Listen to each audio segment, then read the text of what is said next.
Hello, everybody, and welcome back to Brainstorm Brewery. It is Theros time. Did you all enjoy your trip to ancient Greece 2.0 last weekend? I didn't get to pre-release because the kits were sold out, but that's okay. Well, I will say it was very nice at my store. We had, I don't know, like 20 people or something for our 3 p.m. one, but we had 55 people at our 7 p.m. pre-release, which is the most that we've had for a set probably since Ravnica. Guilds of Ravnica or Ravnica Allegiance. So I would say, we'll say it was nice. Maybe Magic isn't quite dead yet.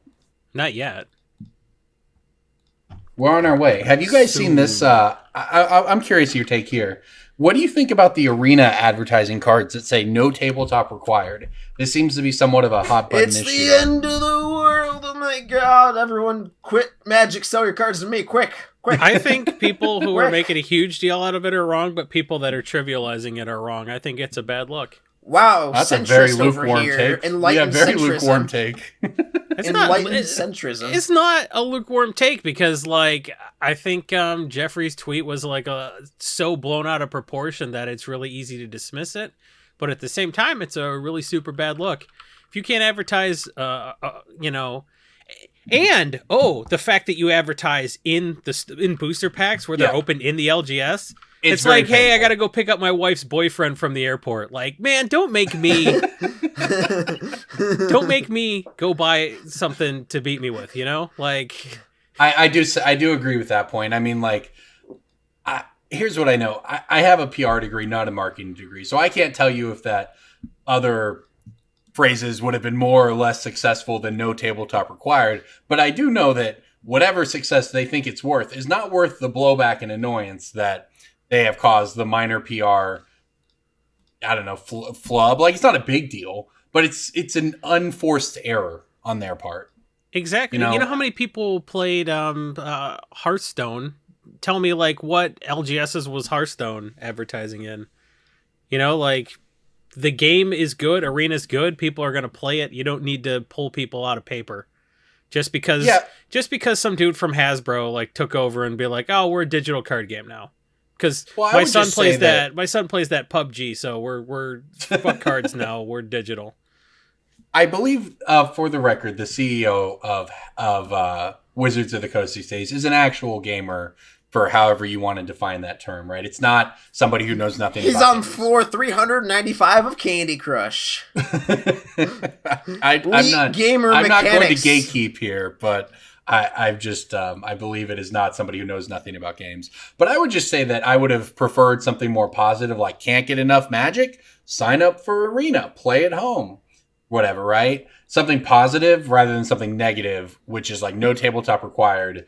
Creates some unnecessary feel bad. If you're sitting across from some stinky neckbeard, you know, and he's explaining the game to you, even though you've been playing longer than him, and you see that card, you're like, oh, thank God there's a way out. And you know what? We need to trick people into going into that awful, unpleasant atmosphere because we need it to sustain our stupid card-based section of the game because we're heavily invested in it. You heard the conspiracy here first, folks. I will just say that, it doesn't feel great to be selling packs that people open says, leave here right away, download online. You know what you're doing right now? Don't do that. Do this instead. It doesn't feel great. Unforced error was a great way to put it. Yeah. So anyway, better, Wizards of the Coast.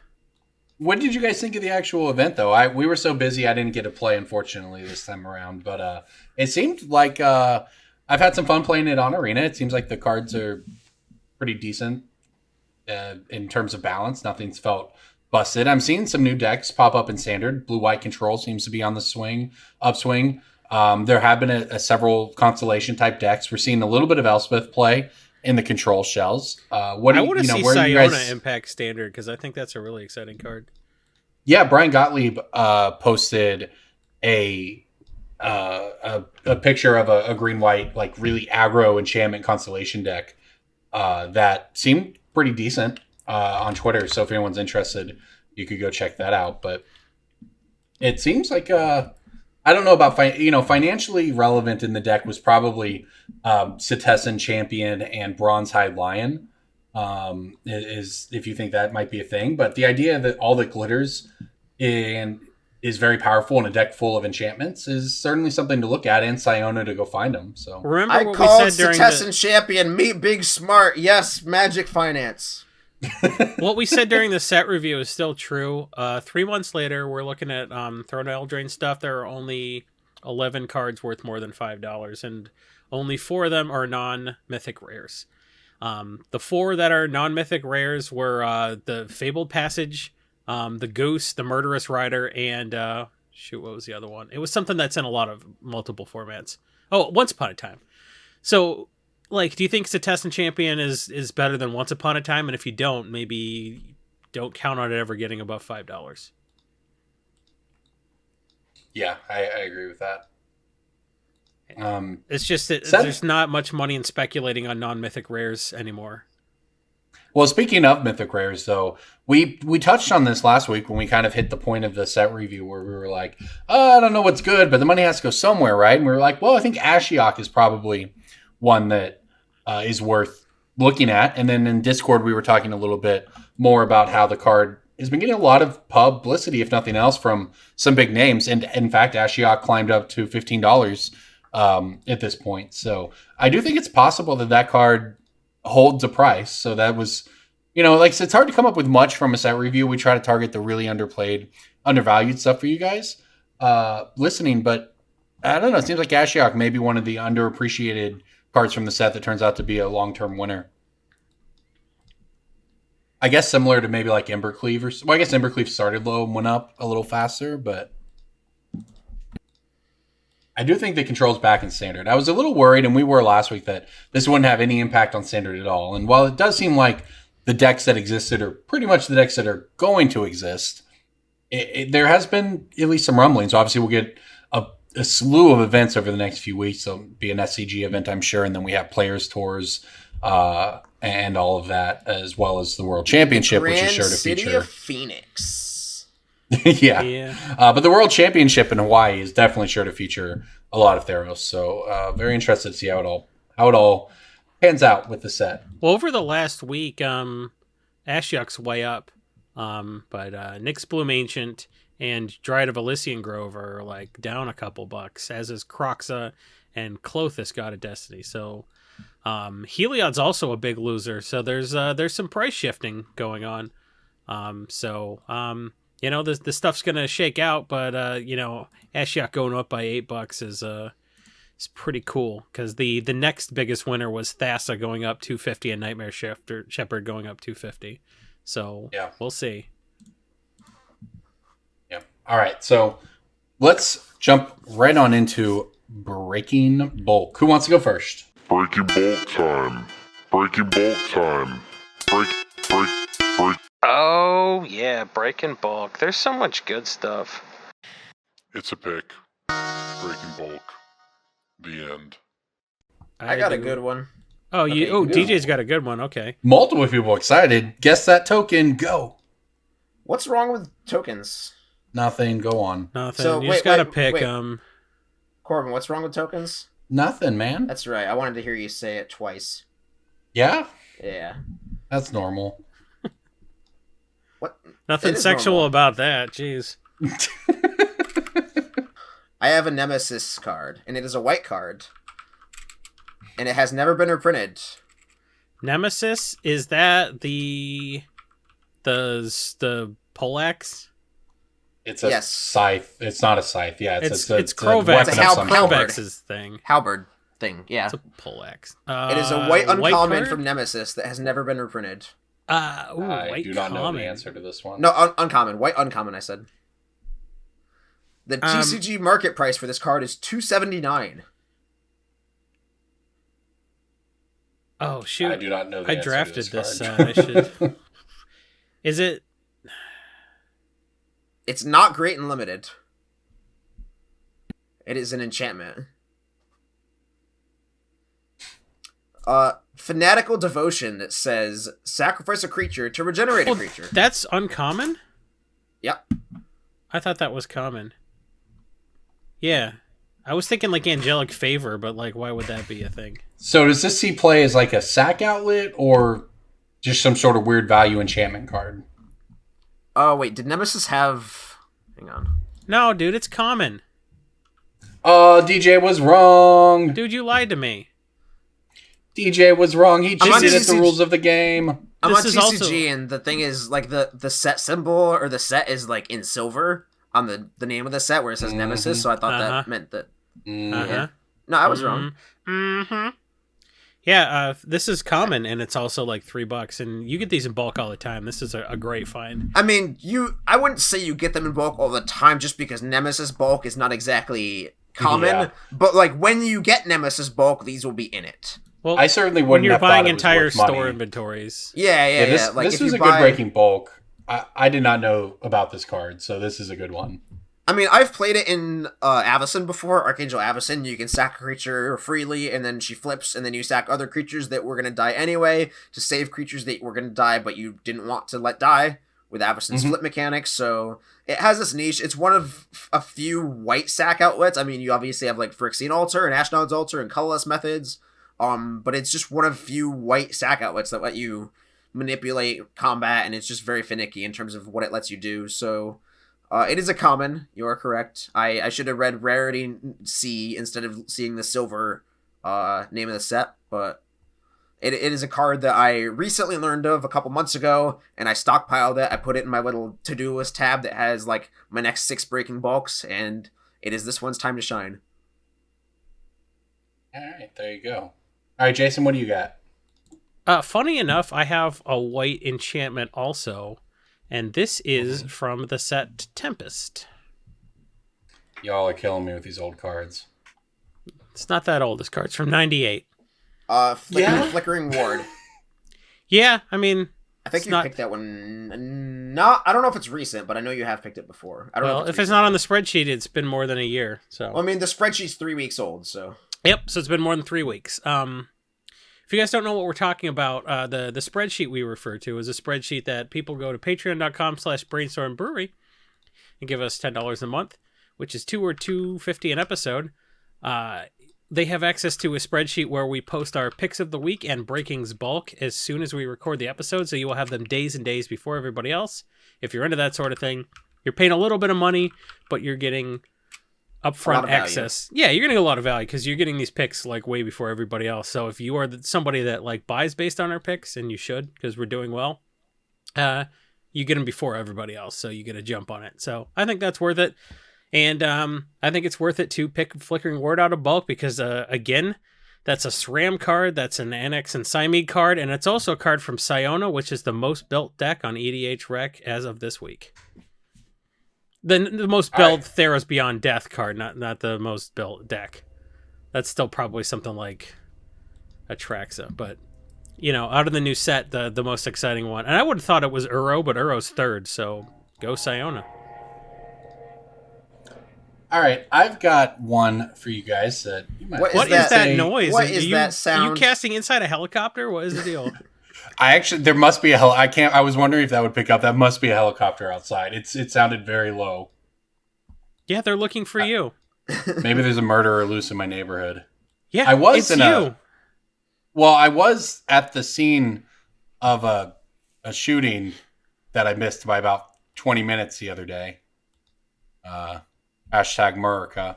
I left a movie theater and like 20 minutes later it was on lockdown because of, I don't know if a shooting or just a gun was pulled, but it was a thing at a mall that just a month ago had another shooting there.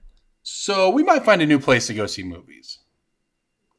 I mean, Anyways, that's just a thing that happens, at Well, least you know freedom. people at the theater are armed, so if someone comes in and tries to shoot it up because it's a new Batman movie, you know that everyone in the audience will take care of it.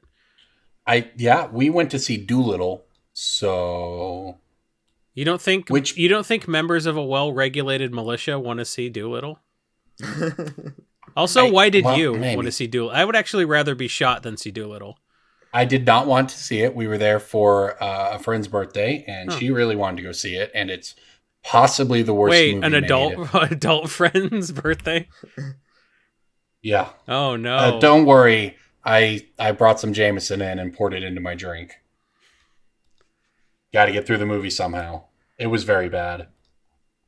Yeah, I saw. Okay, so Dr. Dolittle was a stage play, and when I was in London, my parents were like, let's go see something on like the whatever bullshit excuse for Broadway they got in a dirty part of London, and we could have seen Was anything. it called the Globe Theater? Yeah, that was in London and not Stratford on Avon. You idiot. Anyway.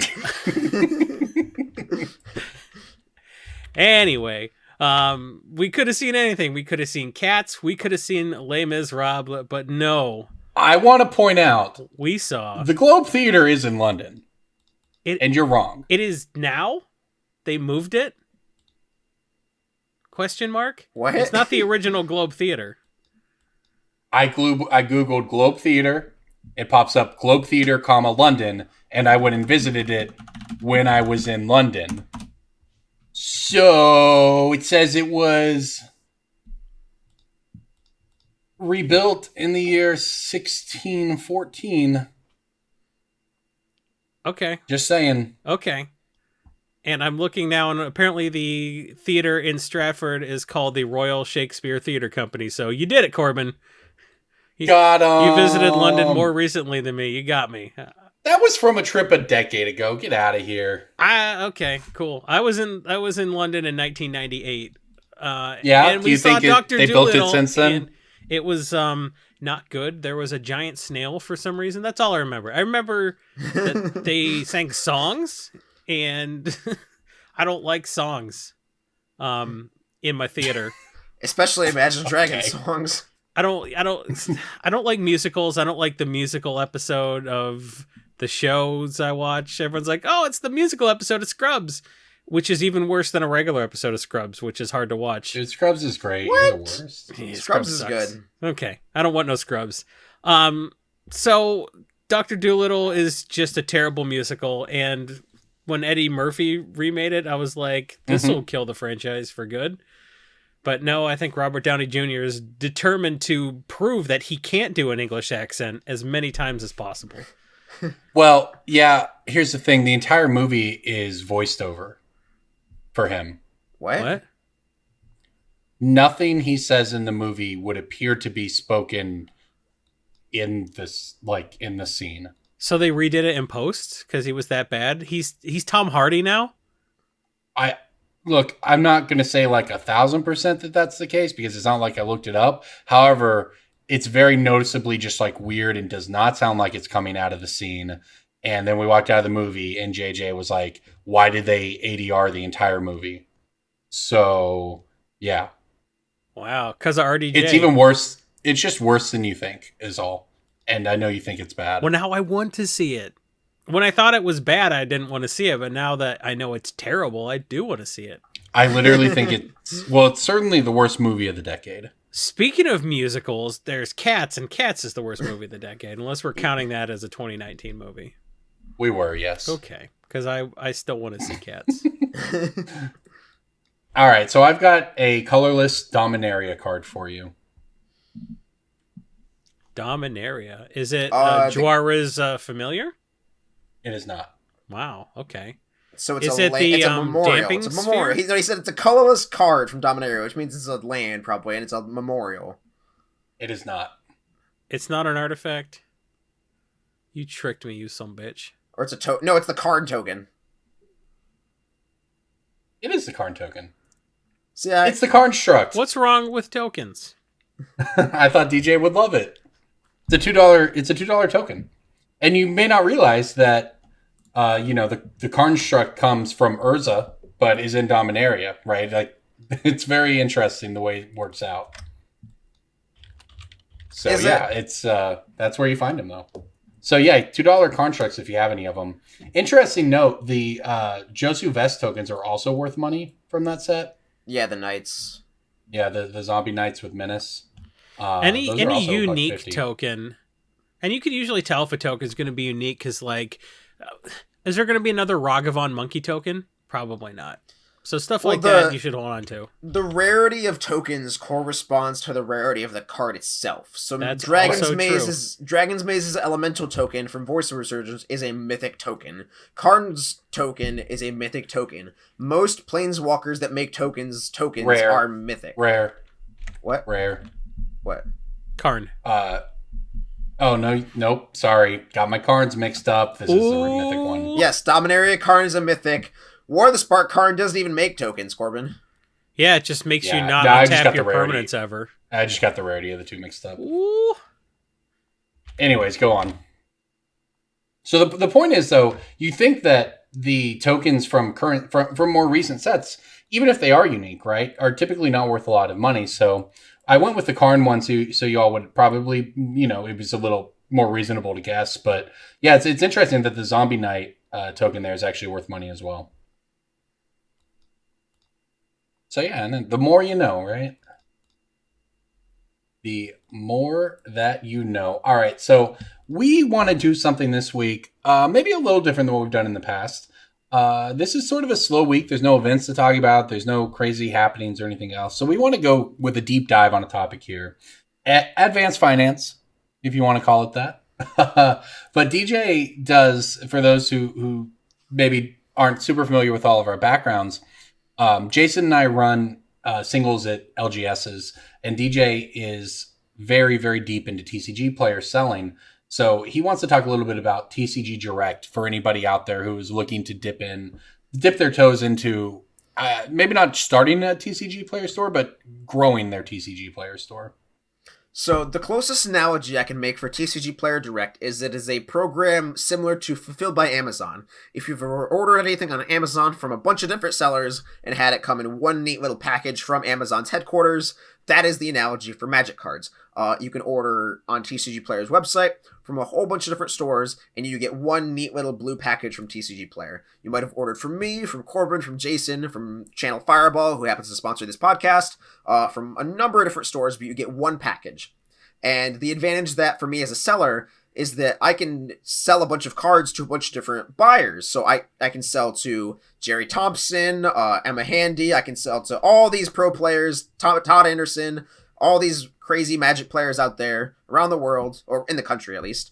And then I only have to ship one package, and I can ship one singular package to TCG Player's headquarters, which happens to be 10 minutes down the road for me.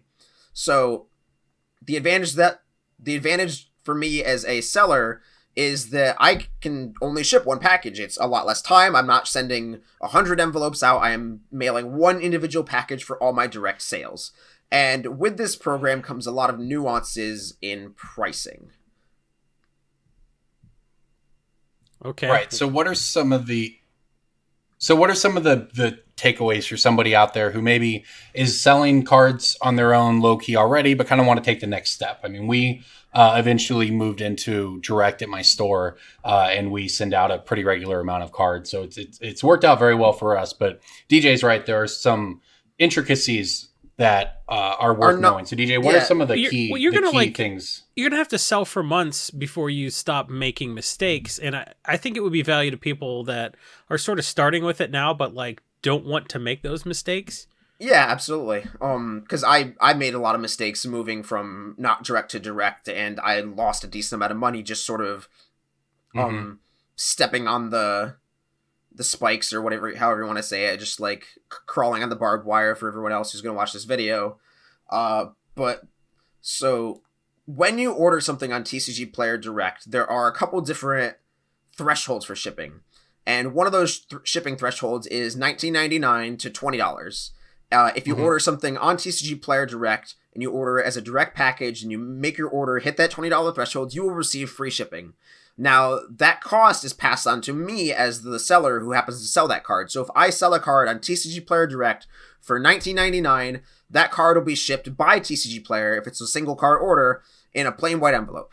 It'll have a stamp on it. It'll go out as a regular order for very minimal cost to them. And so that fee is passed on to me. So I get to effectively ship that card in a plain white envelope with no tracking. But if I sell that same card for $20.08, then the TCG Player is going to ship that card from their warehouse with tracking. and that means they're going to charge me the $2.80 or whatever, the sub $3 to ship that card, which means that gets taken out of my cost. So my net number on a card that I sell for $19.99 is actually higher than the net number that I sell for $20 and $21.09 or whatever. So that creates this sort of dead zone for different pricing thresholds on TCG Player, where if you are a direct seller, you really want to avoid pricing individual cards anywhere between $20 exactly, and I forget the number, I have a spreadsheet for it, but it's like $22 and something. So like, you only want to list cards at $19.99, and the next highest price you're going to list at is $23 roughly. And for those of you who are watching on YouTube, we'll have our editor put up the specific numbers here, or they'll be in the description. We'll share them in Discord. That way you can have really the guide to what you need to know here. Yes. And the same is true for the way TCG Player markets their fees to you at different pricing thresholds. So if you sell a card on TCG Player for $2.99 or less, then they will always take a 50% flat fee from that sale. So if I list let's just say a Grixis Panorama for $1.99 from the Commander set, and that card sells, I will make $1 from that card. If I list a card for $3.02, they will take instead the regular fee, what you might be used to as a non-direct seller, which is a flat percentage plus a flat amount. So it's like 10% or 11% plus a 30-cent flat fee. And for smaller value cards, that fee ends up being higher than the 50% flat fee for roughly $3 to $3.60 or so. So there's another dead zone there from $3 all the way up until $3.60. So I have a lot of cards on TCG Player that are listed at $2.99 because I know that the number I'll get will always be $1.50, and then my next highest threshold is $3.75 or so. So you might make more selling a card for $2.99 than you would for $3.01. Yes, and you also might have better outs for that card at $2.99. So if it's a card where the regular market price of it is $2 and I list it for $2.99 because it's a direct card, and that means it'll have higher velocity and it'll move, that's great because it's a card that's normally $2, but I'm selling it for $2.99, so I'm willing to accept that big 50% chunk.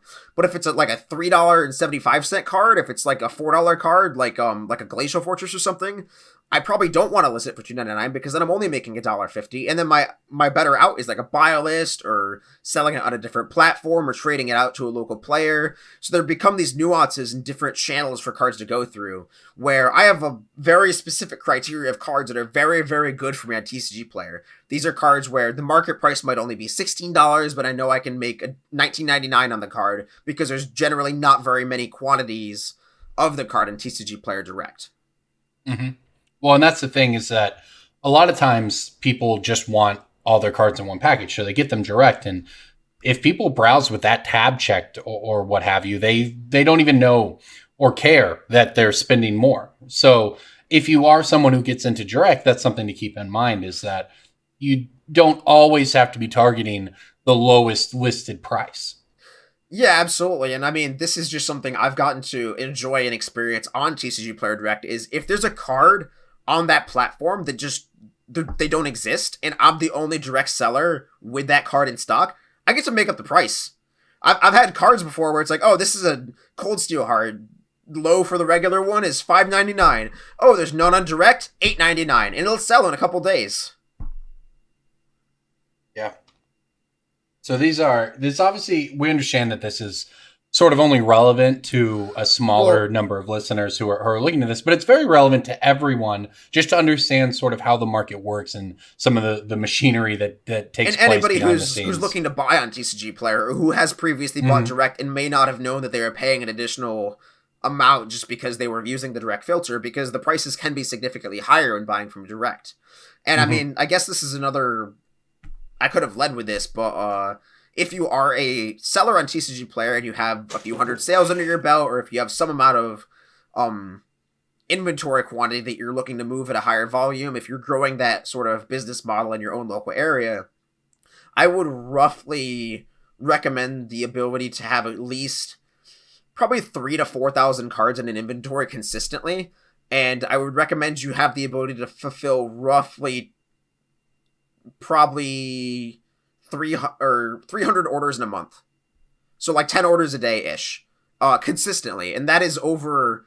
You need to be able to think about the long term and not just, oh, I have X thousand cards in TCG Player, I can fulfill that. Right. Because when you sign Anyone up for TCG, who's done this for a while will tell you that buying is infinitely harder than selling, just because, it's hard to buy at the price that you need to be able to buy at to make money selling.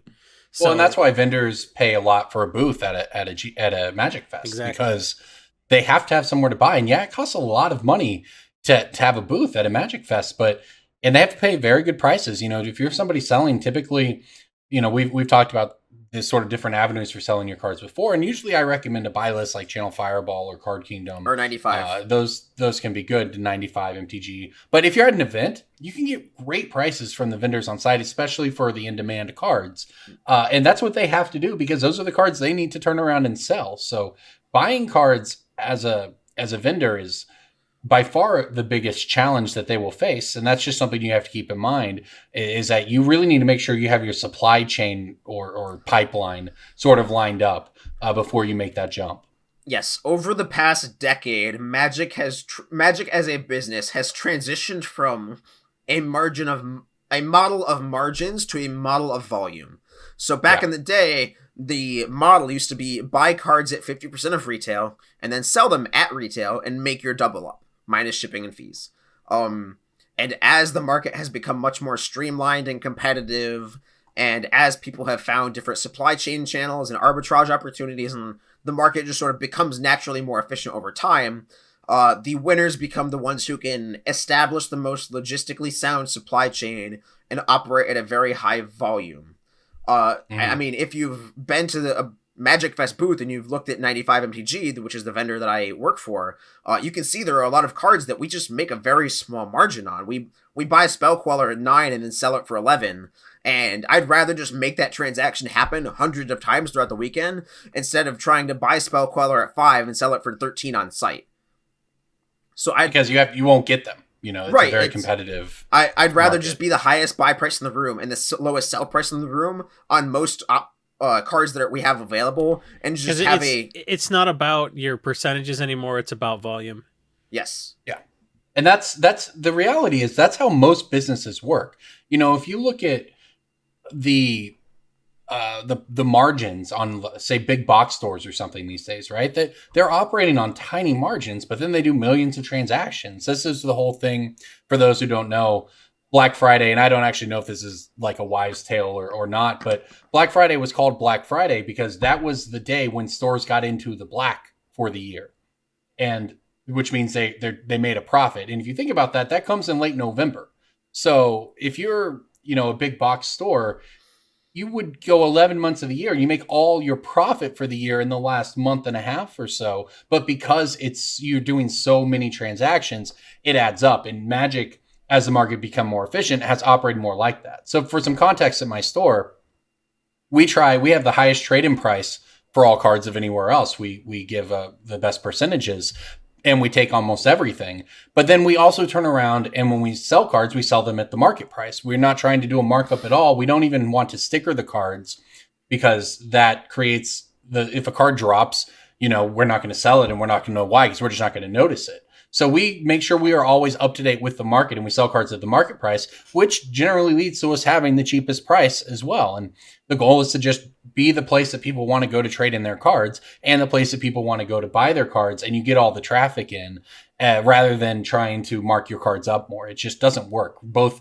DJ's talking sort of on the online marketplace level, but in my experience, even at a local level, people do that same sort of calculation, and that's where you want to be. Yes. And unfortunately, having to do that kind of volume just kind of forces people out. Unfortunately, like you get big monopolies, but that's sort of the reality of the business, where people, the only thing they really care about is the cheapest price. They don't really care about sustainability or keeping the money local. It's just them with the cheapest price. Well, and that's why Amazon comes out and sells their boxes or whatever at 95 or whatever their price is, and they're making dollars per box, but no one else can compete with that, right? Because no one's Amazon. That's why Amazon has forced, however many hundreds or thousands of companies out of business since their inception, because they just said we are going to be ruthlessly efficient. We're going to make our employees pee in buckets on the job or whatever, so that we can turn around and make our 1% margin. But that's what people have said they want, you know? Well, the market, and it's capitalism, right? The market speaks louder than anything else, right? And if people, this is why we talk a lot about supporting your local store, because it's not just like you have to throw your hands. Capitalism is its own gravedigger. That's why. Right. Well, you don't have to. I'm just saying you don't have to throw your hands up and say there's nothing we can do about this. You know, a dedicated community can choose to spend 10% more at their LGS and have a place to play and have community goodwill, keep the money local, and all of that. It certainly happens. There are companies that specialize in making products in America, or making products ethically, or that sort of thing, so that they exist because enough. They may be smaller, right? They may not be Amazon levels, but they exist because enough people do care. So I don't think it's sort of a defeatist attitude here where this is where everything's always going to lead. It's just something you have to keep in mind to let people sort of understand how these things look behind the scenes to the people crunching the numbers. So what is your advice, DJ, ultimately? Should that be the goal for people who are interested in selling online, is to get to a place where you can be direct? I think it heavily depends on the amount of time and effort you're looking to put into a system like Magic. If it is something that you're doing like at college or as a dedicated side hustle where you're like, I know I am putting 10 hours a week into this and receiving some sort of return mathematically, then it's fine. I do not think that direct is the answer for most binder grinders or most people who are just looking to flip some cards or buy collections once in a while.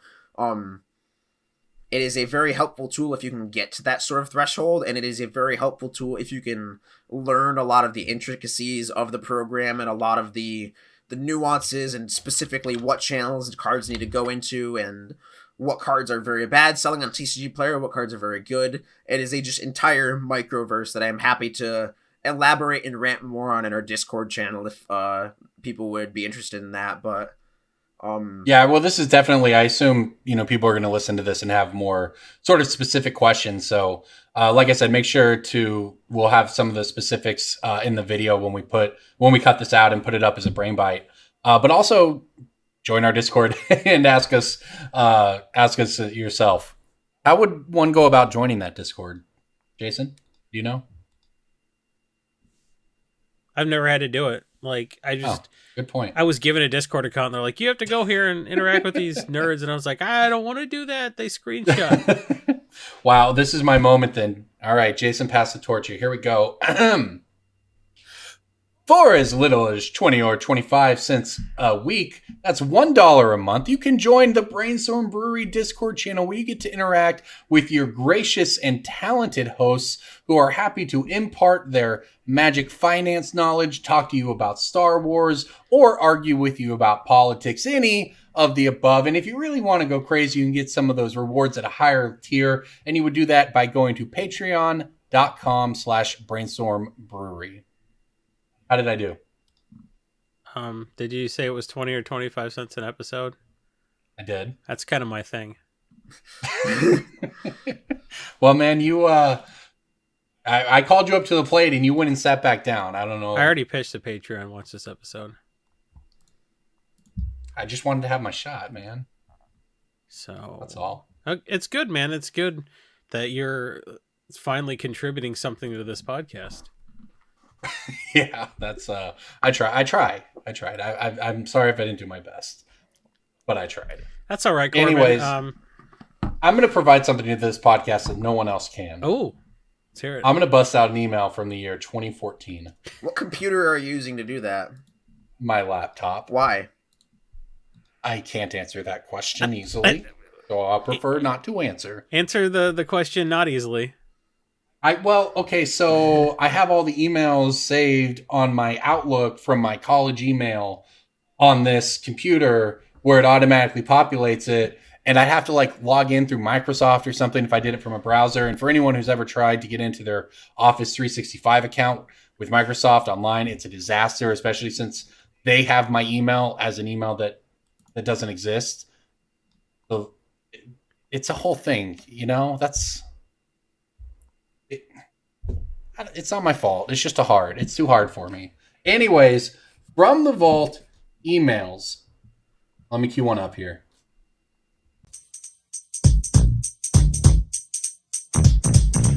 This is the segment all about how Corbin didn't read your emails and he got blown out. So if you transcribed a set review, too fucking bad for you.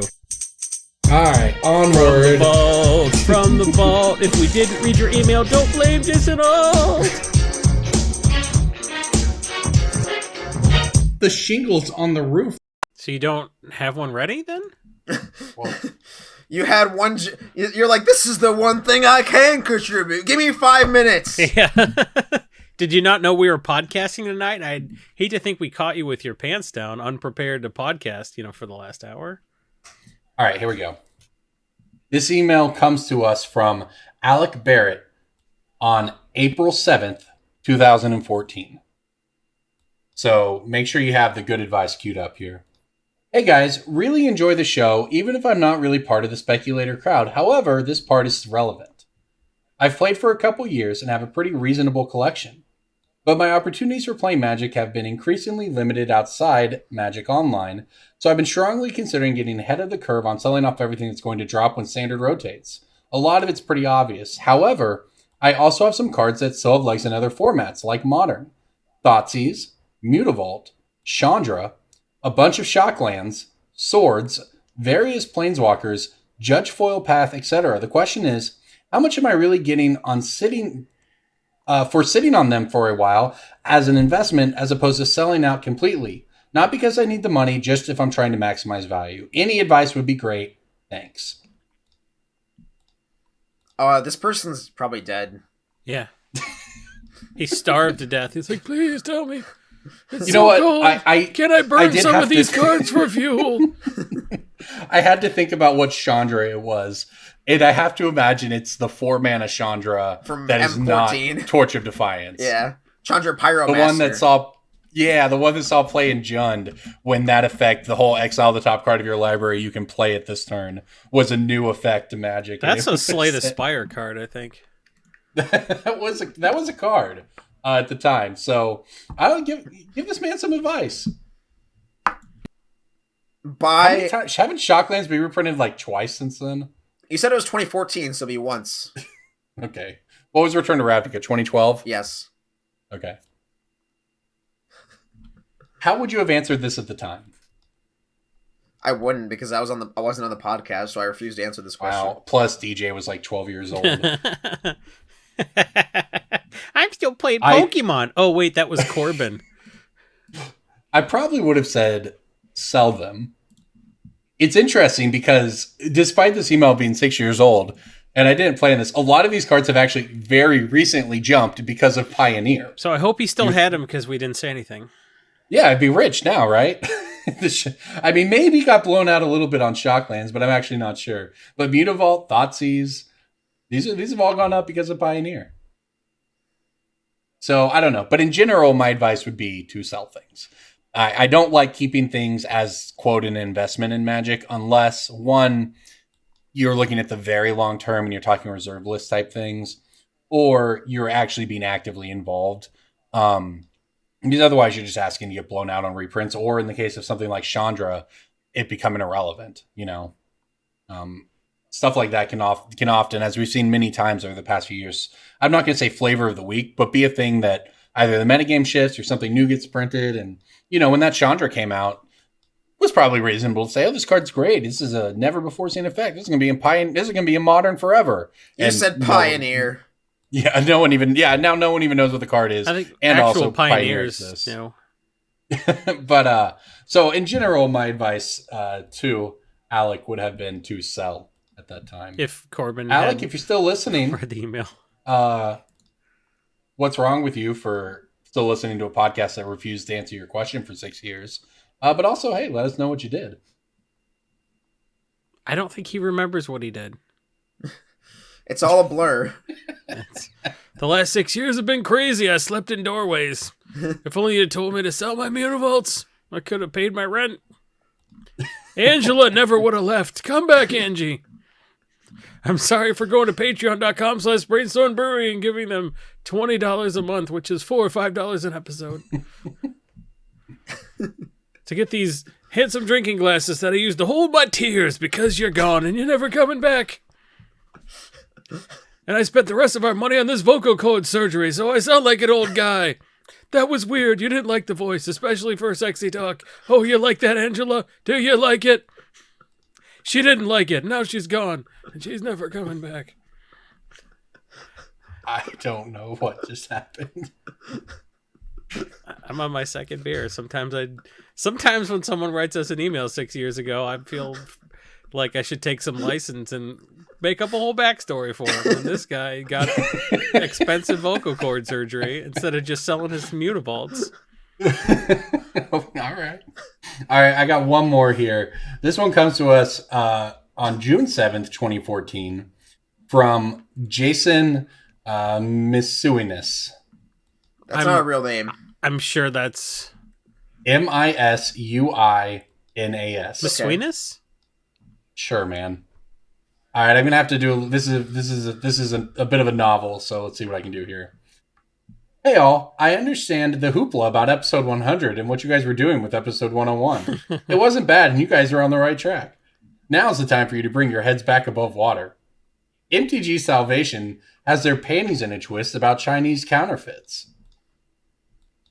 It's a lot of words. All right. Remember Chinese counterfeits? Remember MTG Salvation? Personally, in the long term, I doubt Magic will be ruined. The reserve list hasn't yet killed Legacy, and you can still find a vintage game if you look for it.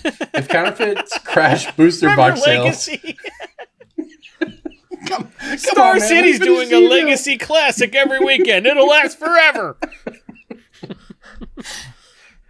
If counterfeits crash booster box sales, as some of the doomsayers predict, then I submit that F&M casual event entry fees will rise to $30 or $40 with no prize support. Wow. I doubt we'll see every LGS close down, especially when there are a number of them out there that have other sources of income. That doesn't even begin to consider the casual draft crowd buying a booster box online and drafting on an old pool table in someone's basement.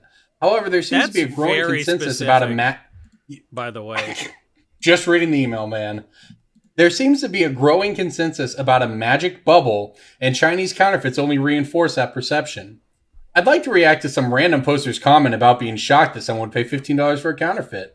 There seems to be a misconception that counterfeits are worthless or less than a pack, but I think the opposite is true. Players are absolutely willing to spend money on cards up to a certain point. While I don't condone any illegal activity, I have to take issue with the supply problem. If I want the Tarmogoyf, I can't even give my $190 directly to WotC, the people responsible for creating and printing that Tarmogoyf. You could argue that paying my $190 to a third party creates demand for new sets in hope of the next Tarmogoyf, but that doesn't mean shit for reserved list cards. No one is purchasing boxes hoping to crack a duel. Richard Garfield pegged $20 as a reasonable price for a card. They included a YouTube clip for us to see there. If WotC can't make money off YouTube 6 years ago, it's a flat Earth video. I guarantee it. If WotC can't make money off a modern chase rare from the vaults, then maybe they just don't deserve to be in business in the first place. Anyway, I think there's quite a bit of material here, both pro and con, and it would be nice to hear some maybe not so intelligent discussion on it. Signed, Jay. That was just a rant. I don't think there was a question lot to unpack there. Yeah, there was. I just liked the $190 for Tarmogoyf. That's rich. That'll buy you a This is a trip down memory lane. It's like, hey, Jason, you're not married yet. It's not too late. This guy made Jason made a crazy backstory for the other guy, but this guy made his own. That's right. $30 or $40 with price support. I just want to give Richard Garfield $190. Oh man. Anyways, counterfeits haven't killed Magic yet. They do suck. We don't even talk about them anymore. They suck, but like they haven't gotten better. Also, like MTG Salvation has been wrong about everything this whole time, I think. Right? So like they haven't stopped being, that hasn't changed. Well, we still charge $5 for F&M at my store, so there's that. So take that for what you will. That was just a fun email. That was bizarre. Counterfeits have not killed Magic. They are one of the things that could kill Magic, but they have not. They haven't killed Magic. Magic has killed Magic.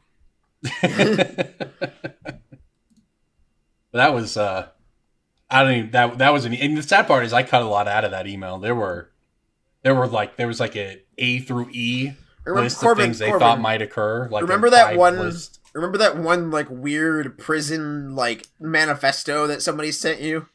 I do. Yeah. Yes. For those who don't know, one of our patrons who goes to patreon.com/Brainstorm Brewery and gives us 20 or 25 cents an episode.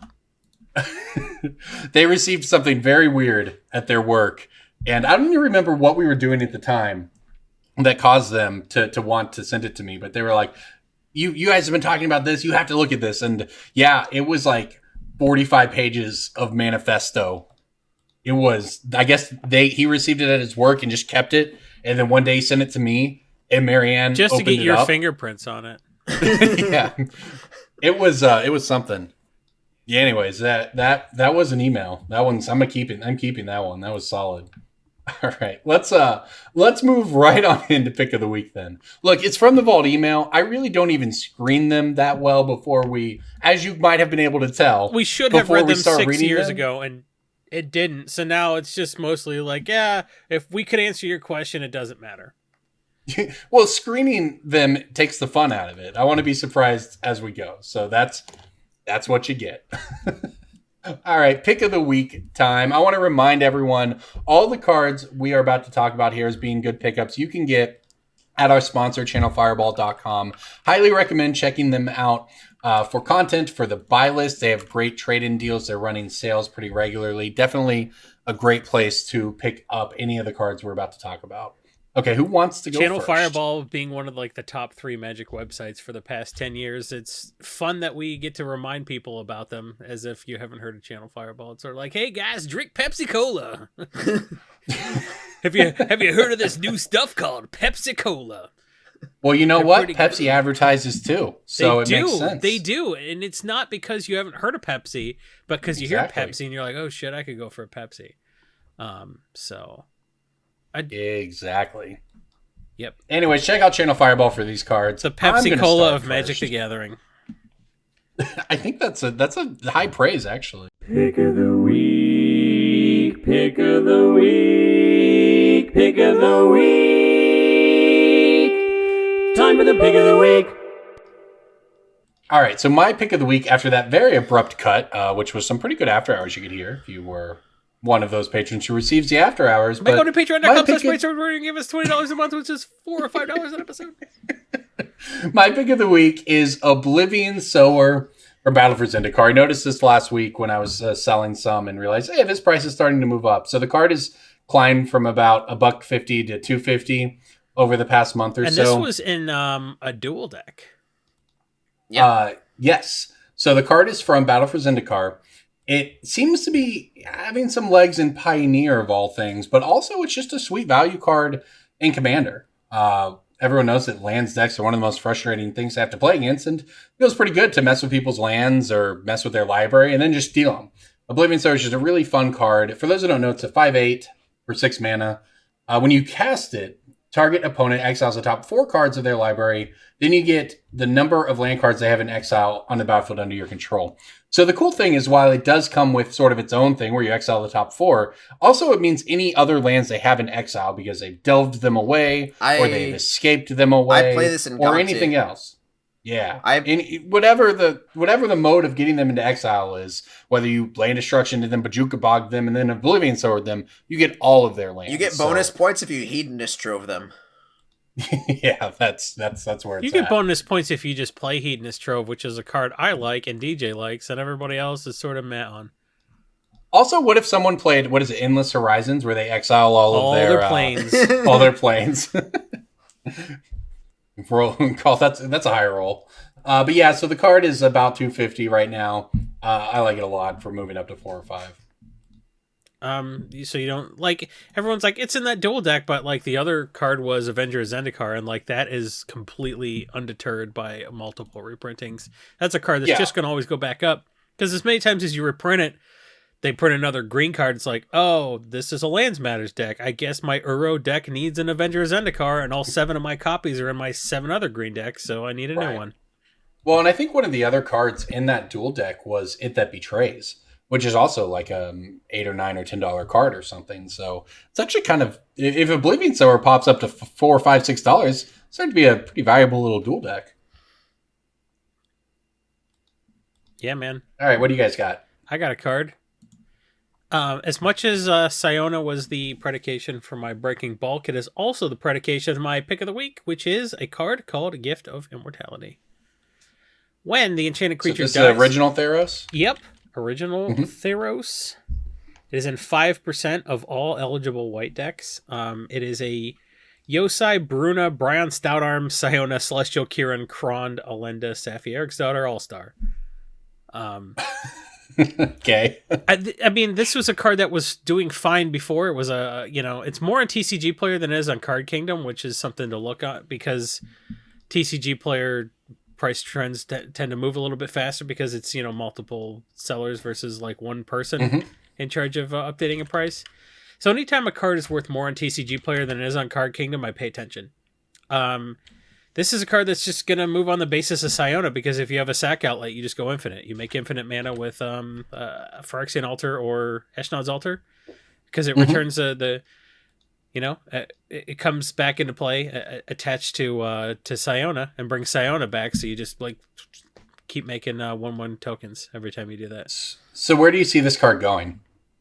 It's like $2 right now. This could be like $3-4. There's if you look at the Theros as a set, there's not there's some good stuff in there, but like it's been so long that like the box price is no longer enforced. So it's not like people can run out and buy $100 boxes of Theros. So like stuff can go nuts at this point. It's been long enough that there's no other way to control the price. And if this wants to go to $5-6, it absolutely can. I'll also point out that there are 20 of them available on Channel Fireball for $197 each. So you can get in on this one now if you go check out our sponsor. And Channel Fireball is selling for more than Card Kingdom also. And that's something to note, because Card Kingdom is one of those stores like, we can sell for whatever we want because it's usually one of the most expensive out there. Yeah, but like they have the most generous buy list. So if you're getting the credit, when you trade in, you get that credit bonus. Like it's almost the same as just like getting a decent buy list price and then paying a cheaper retail. So like if you're churning, Card Kingdom's not a bad way to go. But like Channel Fireball being cheaper than TCG Player helps, I think. DJ, what you got? There was a Secret Lair released recently, or announced recently at least, and it's got rats in it. I think it was announced, yeah. And my pick of the week is Ratcatcher, because that card is not in the Secret Lair. And Ratcatcher was originally like a $3 rare from Dissension, where it's always just had this weird little casual appeal to a specific niche type of player. And it sold fine at $3, $3 to $4, whatever. And then it got reprinted in Masters 25, which turned it into a bulk rare, which is where it's at now. And it's just a card that I stash away, something pack rat joke. But like when I get what were you gonna say?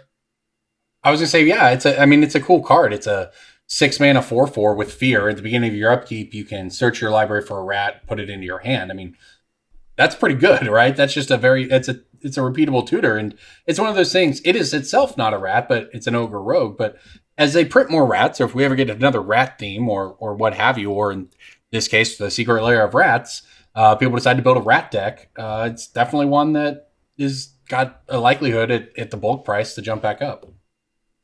Rats. Also, Masters 25 is getting old now, right? I mean, it's been a couple of years on it, right? I'll look this up real quick. I think it was 2018 that it released. Yeah, March 16th, 2018. So coming up on 2 years old. I mean, wow. These are getting to be, not something you're going to see in bulk quite as much. Or you're not just going to see sort of in the wild and binders. So it is starting to age a little bit in terms of it impacts, the availability of the stuff. Just finding these cards sort of in your LGS and so on. Yep. Okay, well, Yup. anything else you guys want to touch on before we get out of here this week? No. No. I've spent quite enough time with you people. All right, everybody. Well, thank you for listening to Brainstorm Brewery. Make sure to check out our sponsor, Channel Fireball, and we will see you next week. Enjoy Theros.